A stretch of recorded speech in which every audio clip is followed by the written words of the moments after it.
3, 2. أعوذ بالله من الشيطان الرجيم. بسم الله الرحمن الرحيم. الحمد لله رب العالمين. الرحمن الرحيم مالك يوم الدين. إياك نعبد وإياك نستعين. اهدنا الصراط المستقيم صراط الذين أنعمت عليهم غير المغضوب عليهم ولا الضالين. I seek refuge from the evils of Satan, and I begin in the name of God Almighty, the most gracious, the most merciful. My dearest and most beloved and divine brothers and sisters in the concourse of humanity and the fraternity of religions, Assalamu alaikum. Universal greeting of Al-Islam, the way of life. May the peace and the mercies and the blessings of God Almighty be with the nation Guyana, with you with me here in the electric mosques, teachings of Islam, and with the universe, as the greeting is spread through the power of electricity in the atmosphere and through the Allah's wind. It's His fertilizing wind. My brothers and sisters, before continuing the topic I have at hand, I wish to say quickly on a national issue how disturbed I am, and all of us in Guyana, with the current spate of criminality. Those guys on motorcycles harassing people, those people who are working at certain financial banking institutions with the criminals out there when you go to draw cash, and also compliment the police for the good work they have been trying to do, but they need to do a bit more. They need to target the banks, they need to stop people with motorcycles around the area, and they need to constantly harass these people with these similar fancy type, speedy type of motorcycle, make up life a bit difficult for them. And at the banks to pass around and arrest people, detain them constantly over and over within the prescribed time that is allowed by law, so that they do not line around the banks and they do not target people. Now, with these robberies also, people in general, my beloved brothers and sisters, bear a responsibility. All they have to do, for example, a man Ragu, a miner, a dredge owner, he went to the bank, he took out millions of dollars. It is known that tellers have a tendency of sending out messages smartly to the criminal compatriots outside, or somebody sitting inside, and giving them eye language and eye signs, or holding pen in a certain manner to let them know this is a person to attack. So we know this. This is happening there at the banks. So people also need to be careful. Now, he lost millions of dollars like many other business people at times.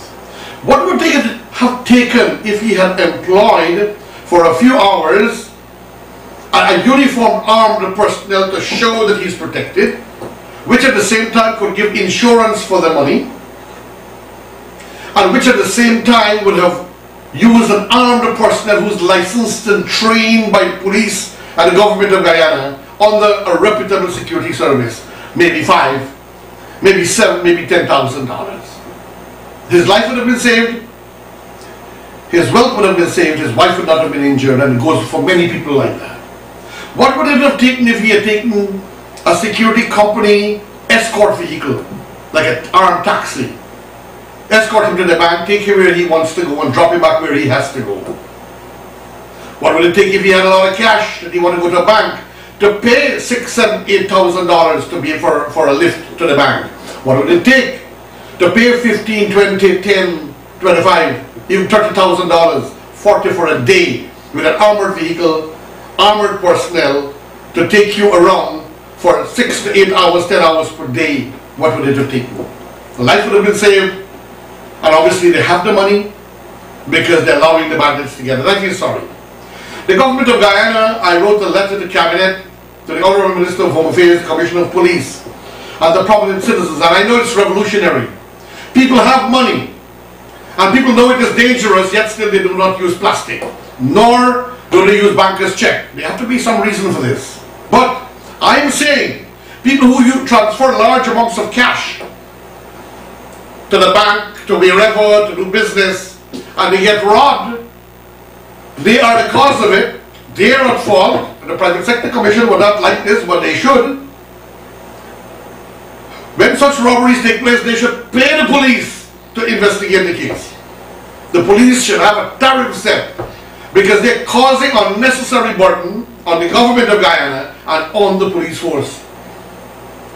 If the law was to transfer minimum amounts of money and to use plastic and banker's check, then it would have been safer. Here we are forcing them, and also people are encouraged, as in the European Union, and even in French Guyana here, to large, heavy coins. So people are encouraged not to walk with much paper money. And two, the $5,000 bill is not a blessing, but an invitation for the criminal to steal more, because they can hide the money more. And the people who are tempted to hide the money from government or from the GRE will do it in the $5,000 bills. I do not think the $5,000 bills was a good idea. It's attracting the criminal more. If you study and you look at the reality in our society, you will realize this is a public service message to the government of Guyana, the nation Guyana, to the wonderful brothers and sisters in the Guyana Police Force, those amazing commanders that we now have. The amazing Commissioner of Police was changed the freshness and the air and the entire atmosphere in police sciences and technology in this country, and communication with the people and the commanders. Commissioner of Police, compliments and congratulations. Crime Chief, you are an amazing man, and I tell you here, in open forum, I see you as the next Commissioner of Police. I see you as the next Commissioner of Police, Sir James. Now we go to the topic of hand. My brothers and sisters, I ask you one and all to pay keen attention, and those of the fraternity of religions, the brothers and sisters in humanity, all. Remember, I am a great respecter of all the religions, and a great respecter of all humanity, of all churches, all places of worship, as Muslims are commanded to be. Do not be misled by those crazy people in Iraq. After Saddam Hussein, and they have taken over, they are killing innocent and good people, journalists and everything else. Do not take example from them, nor the Saudi Arabians, nor from people in the Middle East. Look upon us who came from India, nor from Pakistan, but look upon us who came from India and whose ancestors came from India for the, to my opinion, the best interpretation of the religion of Islam. The most peaceful, India being a land of harmony and love, comprising hundreds of religions, where people have become coexisting for thousands upon thousands of years, maybe millions of years, it is suspected. Bismillahirrahmanirrahim. I seek refuge from the evils of Satan, and I begin in the name of God Almighty, the most gracious, the most merciful. I deal today with the chapter 11, chapter Hud, after the prophet Hud, and it is said the name of the chapter is taken from the prophet Hud, whose history is referred to herein. He seemed to have been the first prophet of people living in the Arabian Peninsula. In the name of God Almighty, most gracious, most merciful. A warning. Section 1. I will read the entire section first and then dilate chapter to chapter for the sake of wisdom and intelligence, and to create conversation between ourselves. In the meantime, for those of you who are there and respect the program, I salute you, I honor you, and I touch you, and I bless you with a powerful and great blessing of God Almighty, the Lord of the worlds and the Lord of all religions and of all humanity. I bless the nation Guyana. Now Allah is speaking. Listen. I, Allah, am the seer, a book whose verses are characterized by wisdom, and they are made plain from one wise aware, that you surely should serve none but Allah or God Almighty. Surely I am to you from Him a warner and a giver of good news. And ask forgiveness of your Lord, then turn to Him. He will provide you with a goodly provision to an appointed term, and will bestow His grace on everyone endowed with grace. And if you turn away, I fear for you the chastisement of a great day. To Allah is your return, and He is power over all things. Now surely they cover up their breasts to conceal their enmity from Him. Now surely when they put their garments as a covering, He knows what they hide and what they make public. Surely He is knower of what is in the breasts.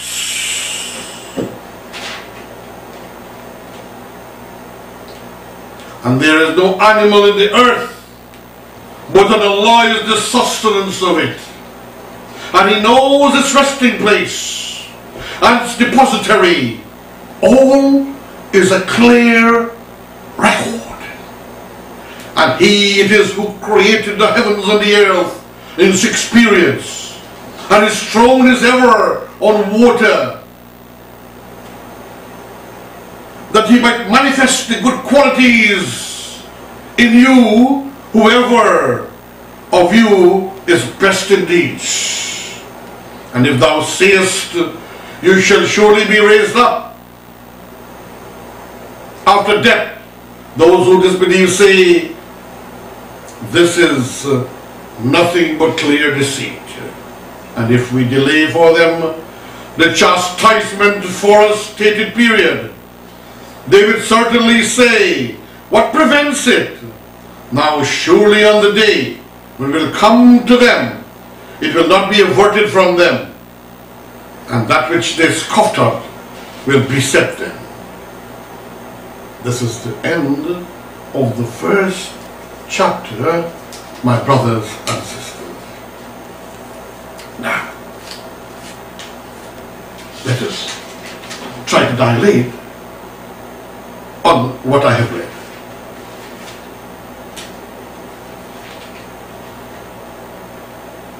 I, Allah, am the seer.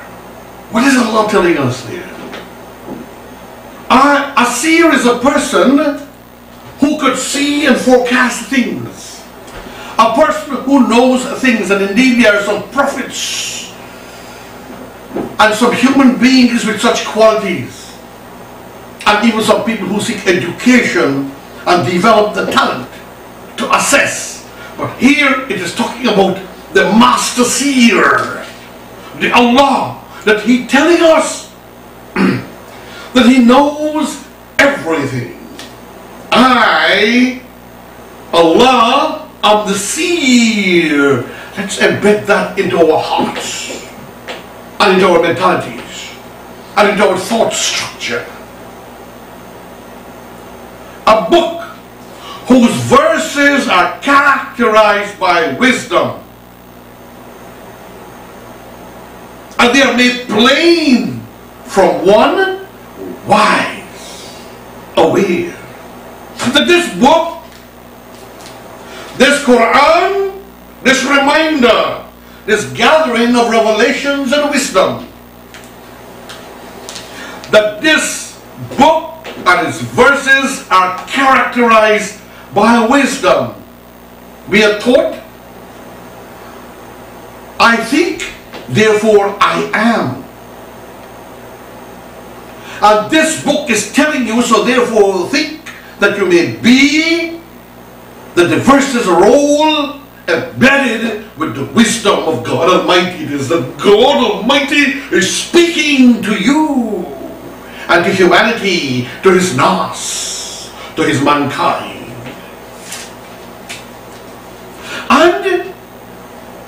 They are made plain. In other words, simple to understand. But unfortunately, even in the religion of Islam, we have certain sectarian organizations like to tell you, don't study the Quran. Listen to us. They won't control your mind and your pocket. Don't read the Quran. Let us read it and explain to you. So they make you a sectarian robot or a fool. The Quran is telling you it is characterized by wisdom. Then they are made plain, easy to understand. From one wise, the seer, the Allah, the knower of what is in the hearts and the breast, and who is aware. He knows everything that will take place. Even though he didn't create evil, he knows the heart of man and what man can do through his thought. And once we think, he knows. He becomes aware. He knows the capacities of the power of choice that he blew into the hearts of mankind. And let's move on. That you should serve none but Allah. Surely I am to you from him a warner and a giver of good news. Now this chapter speaks of the holy and great prophet Hud, who came long before Prophet Muhammad to a peninsula, to a section in the Arabian Peninsula. And he's telling them and reminding them, you should serve none but one true God. Some of them like to pray to their cow, to their goats, even to the filth of the animal, to the earth, to the tree, to the bush. And we should show respect to all these creatures in the environment. But to worship them is a different thing. And God tells us, worship Him and only Him. And He keep on sending seers, messengers, and teachers to accomplish this fact.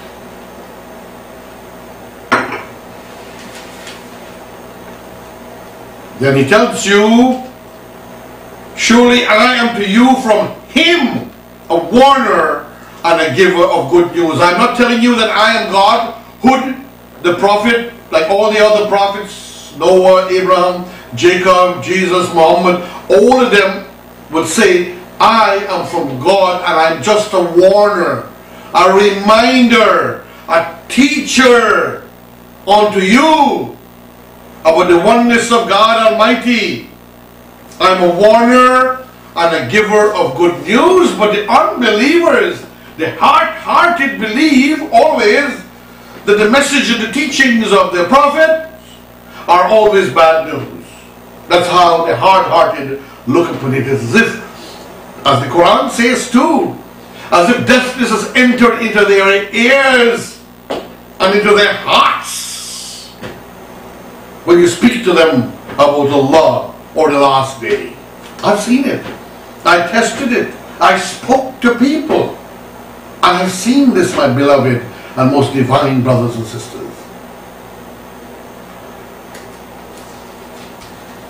And then He's telling us again, we're going on to verse 3, and ask forgiveness of your Lord, then turn to Him. All the religions, all the great religions of the world, and they are all great, teach to ask forgiveness, to show humility to your Lord and God and Creator, but also from those of humanity that one might have hurt willingly, knowingly, or unknowingly. Ask for forgiveness of your Lord, then turn to Him. After you ask your Lord for forgiveness, turn to your Lord and honor Him, respect Him, and worship Him. He will provide you with a goodly provision to an appointed term. Very, very, very important, you know, this. Yes, when you turn to your Lord, He will give you your reward and your benefits. But nothing is perpetual. Evil and pain and difficulties is not perpetual. Nor is the provision of God Almighty. Nor is the wealth and the goodness unless you manage it well. He cannot give one perpetuity in glory and wealth. So he will give you a goodly provision for an appointed term. That is the word here in this Quran, my brothers and sisters, chapter 11, section 1, verse 3. I will bestow his grace on everyone endowed with grace. And Allah, this Creator, this Lord, will give you his grace bountifully. But you also have to have grace for him, for his teachings, for his prophet, for his humanity, those who fall under your protection, for the maintenance of the earth and the environment, and for the respect for the trees and the air, and not to pollute the atmosphere, be it with noise, be it with filth, be it with unnecessary fires, be it with dumping garbage and wastes. He will bestow his grace on everyone endowed with grace. And then he says, Lord of the world, and if you turn away, I fear for you the chastisement of a great day. Remember, the speaker here is speaking the words of Allah, prophethood. So he is speaking to the people on behalf of God Almighty, because they cannot understand or will not feel or hear, because they did not go through the preparation, as happened to the Bani Israel when they were demanding from Moses to speak to God Almighty. They could not have listened to him, because they had to be purified and cleansed and prepared. So he is Hud, the prophet, on whom be peace, is purified, and he's telling them, and if you turn away, I fear for you the chastisement of a great day. He's talking to them about the judgment. He's talking to them about destruction. And remember, according to the Old Testament, the Torah, and others, that God Almighty had made a pact that he will not destroy the entire earth again. The earth, after he saw the destruction of the flood. And we're dealing with some of the flood here. So the destruction will come nation to nation, maybe continent to continent, as far as I can see and interpret with my intelligence. So he's saying, I fear for you the chastisement of a great day, that there's going to a calamity that will come unto you. Let us see what the Quran is saying. Let us see what Allah has planned. To Allah is your return, and he is possessor of power over all things. Prophethood, as for all the prophets of all time before him, and even after him, is telling mankind that when we die, we go to Allah. And that he, Allah, is the power over all things. Call it what you may, the Om, the Yahweh, the Elohim, the Jehovah. That he, Allah, the one God, the true God Almighty of the universal prowess, that he is the possessor of power over all things. Now verse 5. Now surely they cover up their breasts to conceal their enmity from him. Now surely when they put their garments as a covering, he knows what they hide and what they make public. Surely he is knower of what is in the breasts.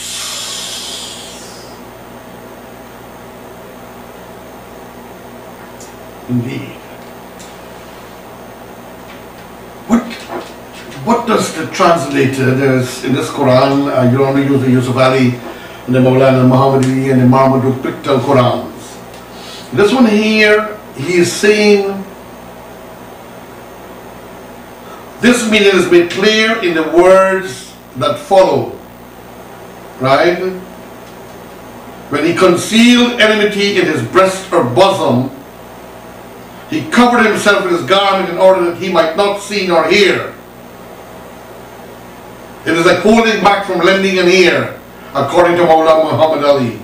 So the people feel that if they cover themselves, they will not hear him or the words of God that is entered into the ears.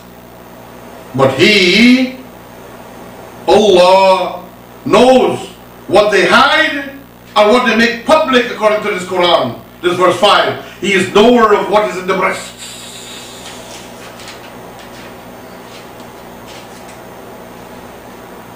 And we go on. Verse 6. And there is no animal in the earth, but on Allah is the sustenance of it. And He knows its resting place and its depository. All is in a clear record. Now mankind has been asking, how can God keep all these records? Books, angel writing down books and all these sorts of things. And today we know that there are little short little memory sticks and memory cards that is in cameras and computers, and you can put hundreds and dozens and in some cases now millions of books. A little chip. So imagine if mankind, through the mercy and the blessing of God, can save so much of information on a little chip, but it will get smaller as we go. How amazing it is for God Almighty that He could use something microscopic that we don't even have to see it. And then we must realize that the entire earth is electricity. Everywhere we go, we are surrounded by electricity. Now it is being found that we can transfer electricity through the air. So instead of going to buy credit, sometime we will be able to pay for it and they will send it through the air. So, and there is no animal in the earth, but on Allah is the sustenance of it. He knows what they will eat, how much they will eat. He created their provision. He created their grace and their mercies. And then He's telling us, the Lord is telling us, brothers and sisters, time is coming up upon me. My operator is killing me. Right? He even knows its resting place. He knows where the animal, or we are too, where we will rest the night, or the day, or what we will do. And He knows where is the depository, where we probably deposit our wealth and our waste product. He knows even the depository. So if God Almighty knows all these things, why does mankind not listen to God Almighty and save himself and save the universe? And what He says in that verse 6 of chapter Hud of chapter 11, all is in a clear record. All is in a clear record. Everything is recorded. And with the new technology coming out more and more, I believe technology proved the existence of God more than any time in the past. Because we can see the possibilities of all the things God was saying. So at this time, brothers and sisters, I will close on part 1 of chapter Hud. I hope that in some way that you have learned. Remember, this program is now on YouTube, on the Electric Mosque Teachings of Islam, www.youtube.com. You're going to the Electric Mosque Teachings of Islam by Haji Roshan Khan, and these programs are now there. Tell your family and friends nationwide. May the peace and the mercies and the blessings of God Almighty be with the nation Guyana. Let us love each other. Let us love our country. Let us serve and help the government of the day. Any government of the day, this government of the day are destined to rule. Let's help them. All of us, whether some might like them or not. Let us help the police. Let us expose criminality. Let us find them. Let's jail them. Let's lock the criminals up. And may the peace and may the mercies and the blessings of God Almighty be with you. And you with me here in Electric Mosque Teachings of Islam. And you through the power of electricity. May the peace and the mercies and the blessings of God Almighty be with us all. I thank you. Assalamu alaikum.